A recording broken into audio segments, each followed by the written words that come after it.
kakapasok lang, good news, panalo. Luistro, Ridon, sumuko, naisahan sila.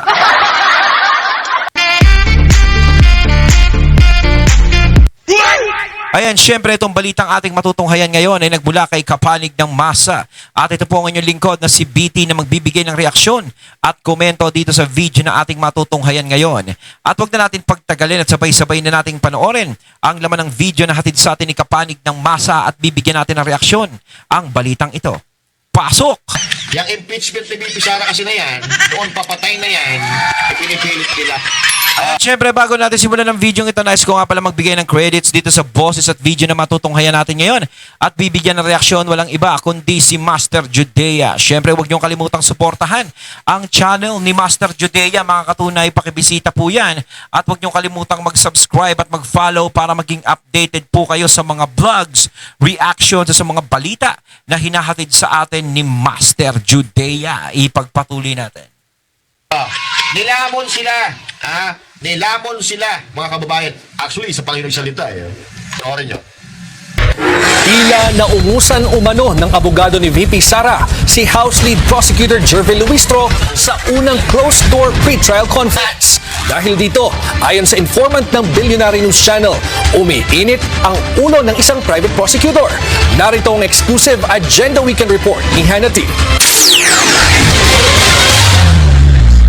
Tila kinain ng buhay ng lead legal counsel ni VP Sara na si Attorney Sheila Sison, ang House Lead Prosecutor na si Representative Jervin Luistro. Ganyan kung ilarawan ng informant ng Billionaire News Channel ang day 1 ng closed-door pre-trial conference para sa impeachment case ng bise. Nangibabaw daw kasi ang defense team sa mga talakayan doon.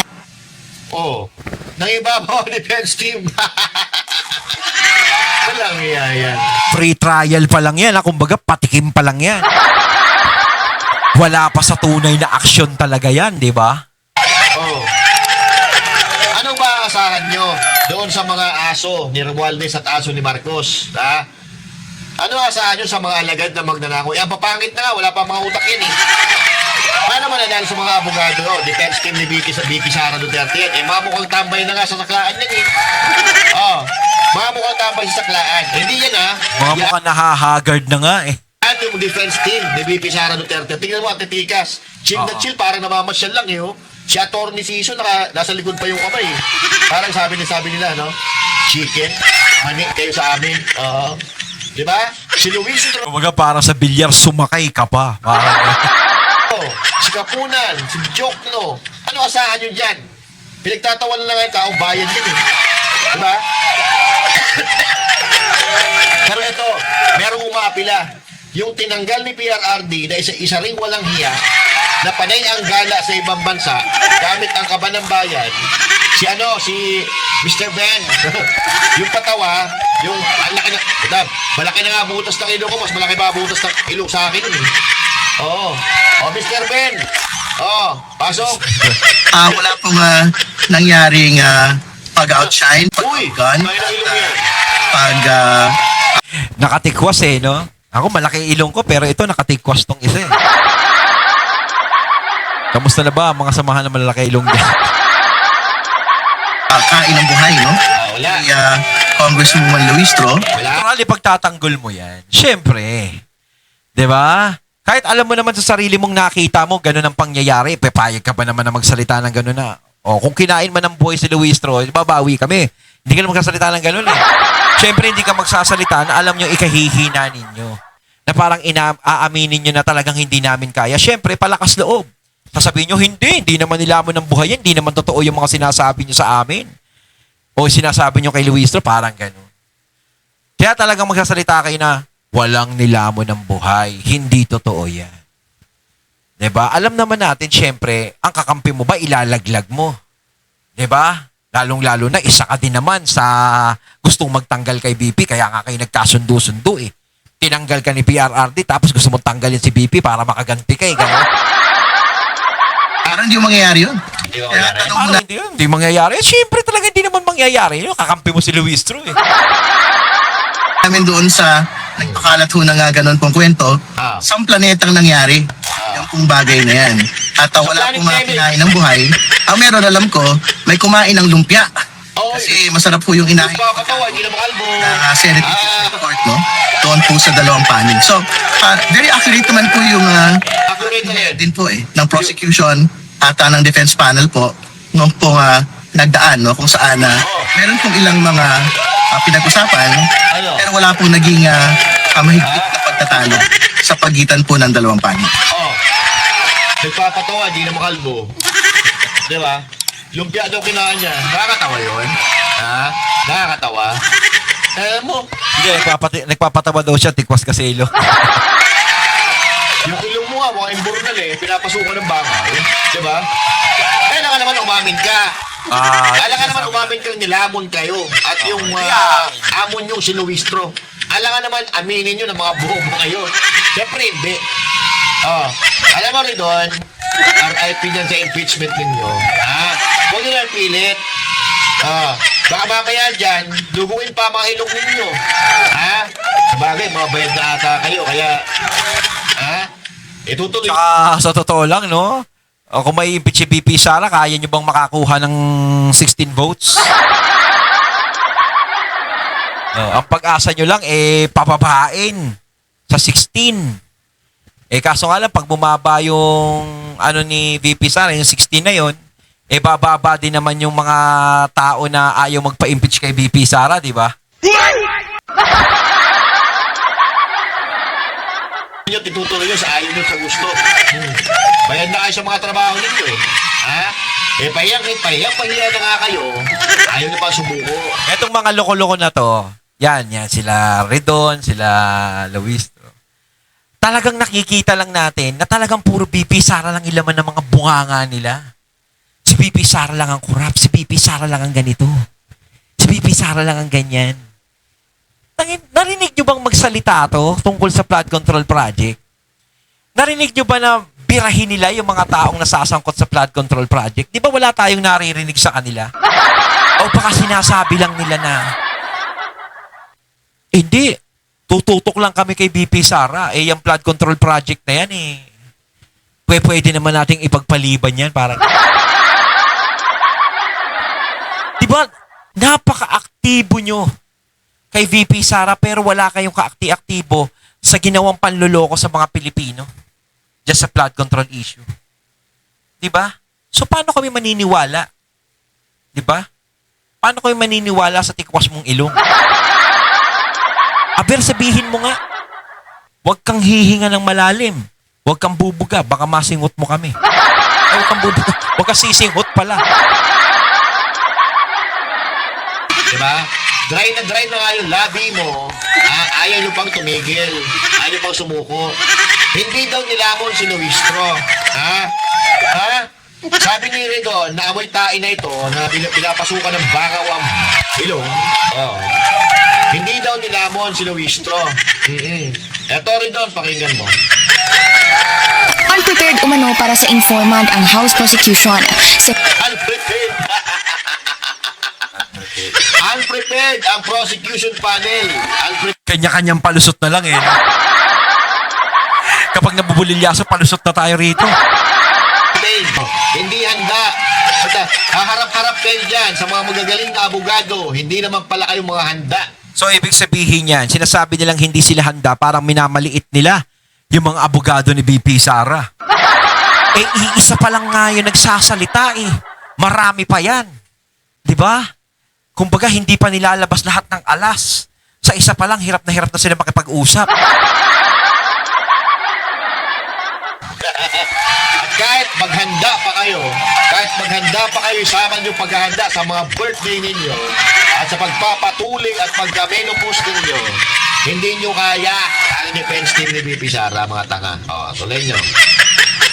Unprepared umano para sa informant ang House prosecution sa naging arguments ng defense team ng bise na kalaunay naging dahilan daw para mas maging aktibo si Private Prosecutor Lorna Kapunan sa diskusyon. Period ko ngayon, mainit ang ulo. May period daw sa ngayon, mainit na ulo. Kung hindi kayo nilamon, di sana masaya yung impacta na yan. Bakit galit si Kapunan? Alatang bad trip no? Tama nga naman si Master Judea. kung talagang okay naman ang nangyari, hindi mo dapat makikitang mainit. Ano yung dahilan? Bakit naging mainit ang ulo niya? Ito yung nangatwira na meron siyang period. Diyos ko na. Katwira na ba yun na meron kang period? Na mainit ang ulo mo? Hindi ka nga iba nga, kahit sabihin natin na may period, nagpapa-interview eh. Lalong-lalo na sa ganyang klaseng usapin. O, ngayon, bakit yan? Ayaw niya magpa-interview. Ibig sabihin, may dahilan talaga yung pagka-bad trip niya. Di ba dapat kapag nanalo ka, kapag tawag dito, pag dominant ka, dinominant mo halimbawa, yung defense team ni VP Sara, dapat pasaya ka. Eh bakit bad trip yung impacta? Kasi nga, ang sabi kanina, hindi handa ang prosecution panel. At si Kapunan ang nagtrabaho para sa kanila. Siya ang nagsalita. Wala pa si VP Sara dyan pero Siya yung napagod, no?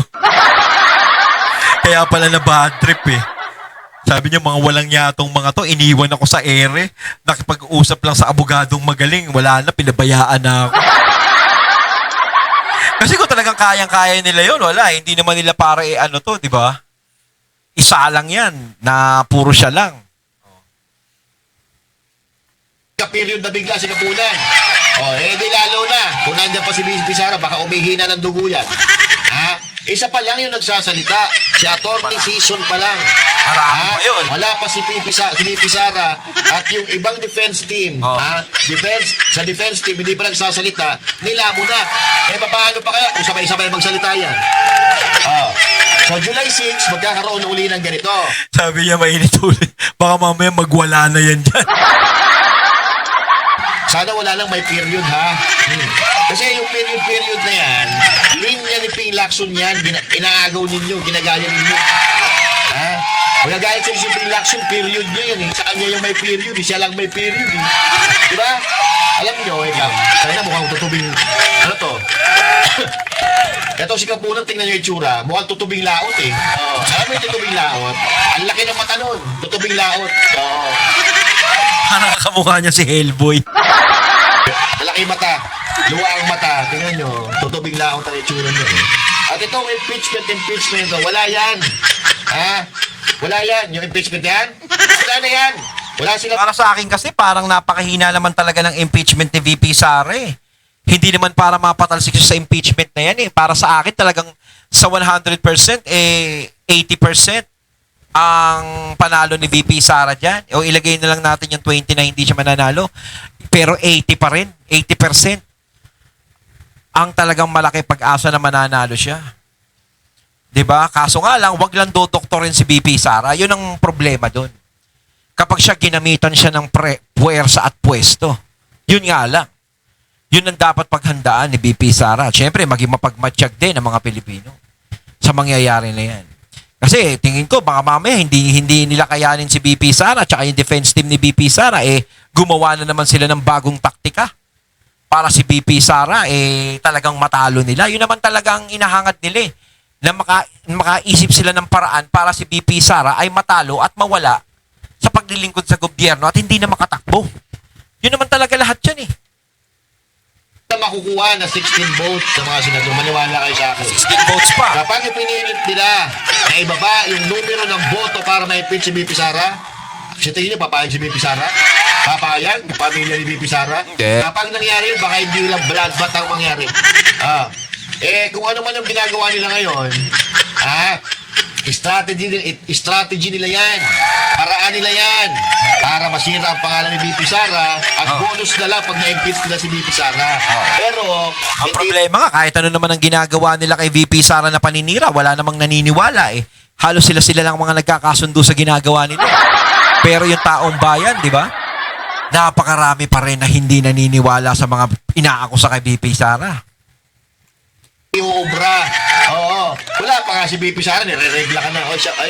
Pasintabi sa mga kumakain dyan, Wala pa si VP Sara, nire-regla ka na. Isa pa lang nagsasalita, nire-regla ka na. Papaano pagka sabay-sabay nagsalita yung defense team ni VP Sara? So, Baka magsalita siya. Huwag niyo ko interviewin, lasing ako. kaya bad trip sila, yung mga yan. Bukod sa siya yung nagtrabaho na nagtrabaho, tapos si Luistro, na-overwhelm ata doon sa defense team ni VP Sara Duterte, hindi nakapagsalita. Si Kapunan na nagsalita, kaya ayan, bad trip siya. Wala na mangyayari dyan kasi alam na ng taong bayan kung sino ang mastermind, kung sino ang magnanakaw. Pero yung mga dami-dami nilang ginawang bintang kay VP Sara Duterte, pero yung mga amo nila na nagnakaw, pinagtatakpan. Pinag-iinit na nila yung confidential funds ni VP Sara, pero yung mga amo nila na magnanakaw, blood control, no? Yung proyekto Mantakin mo, mas mataas na ang milyon ngayon kaysa bilyon.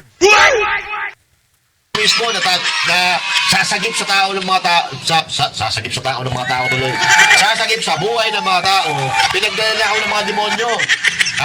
Ng mga politiko, na pinagtatakpan nitong mga aso, ang kanilang mga amo. Ayaw nila pag-usapan yung flood control, di ba? Kasi nga, lahat sila masasagasaan. Mga gago yan. Tsaka talagang bukod dyan, is talagang si VP Sara, hindi nila patatakbuhin yan dahil alam nila mabubuksan din ang flood control.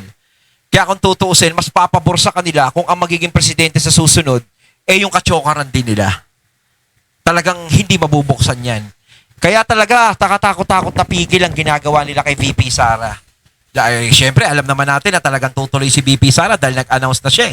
Natatakbo siyang presidente sa 2028. Diba? So, doon pa lang naaalarma na sila. Kaya gagawa talaga sila ng lahat ng paraan para si VP Sara ay maharangan.